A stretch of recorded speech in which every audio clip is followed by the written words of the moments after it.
The horrible parents that allowed their pet snake to eat their toddler. Jaren and her boyfriend Charles lived in Florida with Jaren's 2-year-old daughter Cheyenne. Living in the home was also an 8.5-foot Burmese python that lived in an aquarium in the living room, secured only by a safety pinned quilt that worked as a lid. This particular breed of snakes is known in the wild to be so strong they can kill alligators. But yeah, just put a blanket on top of its cage, that'll be fine. Obviously, no. This python would escape from its cage constantly. Reportedly, it escaped over 10 times in the span of like 1 month.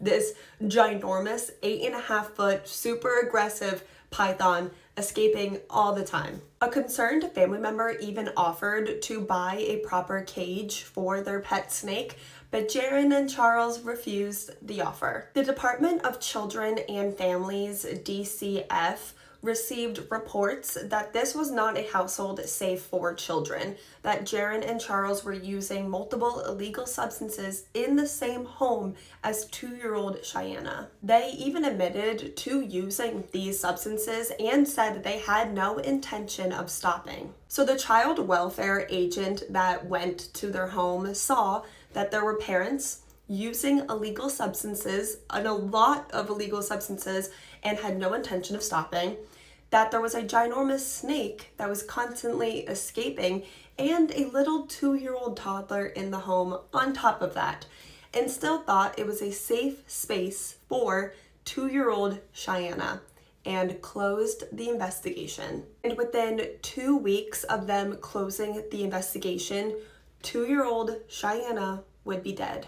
On June 31st, 2009, after Jaren and Charles were passed out after taking substances, the python escaped its enclosure once again and made its way into Cheyenne's nursery and into her crib. The snake wrapped itself around the baby's body and slowly squeezed the life out of her. I can't even imagine the pain and the terror that this little girl was enduring. I'm sure that she was screaming out for her mommy to come out and save her, but her mother was too high to know. Cheyenne's dead body was discovered by Charles late the next morning after 10 a.m. The python was still wrapped around her body. There were bite marks covering her body, and the snake was trying to eat her. Charles says that he slammed the snake's body on the floor, repeatedly stabbed it before calling 911. Okay, and what's the problem? Tell me exactly what happened. Our snake, we have a Burmese python, and she's about 12 foot long. She got out of the cage last night and got into the baby's crib and strangled her to death. Okay, stay on the line, please. The snake did survive the stabbing and was relocated. The snake was severely malnourished. She was only 13 pounds when she should have been 150 pounds. Just let that sink in for a second. This was a wild, strong animal, aggressive animal that was being starved to death. That was also not being secured properly, and they were surprised that this was the outcome.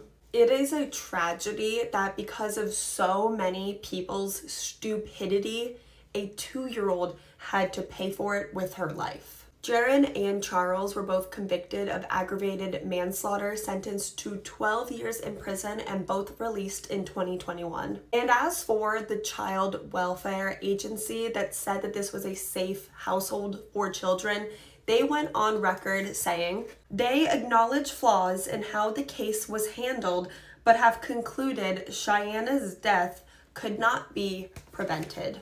That is such a cop-out, and honestly so disgusting and disrespectful to say, but sadly it's not surprising. Systems like CPS and DCF are so insanely flawed, and sadly it's the children that have to pay for it and suffer for it. But that's a whole other video on its own. Sadly, we could talk about that 4 hours. Recently, we've been doing a lot of videos on the dangers of people having wild animals as pets, and I'll be the first one to admit that there's a lot of people that have snakes and other reptiles and do it in a safe way for humans and for the animals itself. But this is such a clear example of people that didn't do it in the right way, and an innocent child had to pay for it with her life. That should not have to happen. There needs to be more systems in place to prevent this from happening, and I know I'm not asking for too much. If you're still liking the videos we've been doing on when keeping wild animals as pets have gone terribly, terribly wrong, let me know in the comments and let me know what other case suggestions you'd want to see next. Until then, I love you guys so much and I'll see you tomorrow.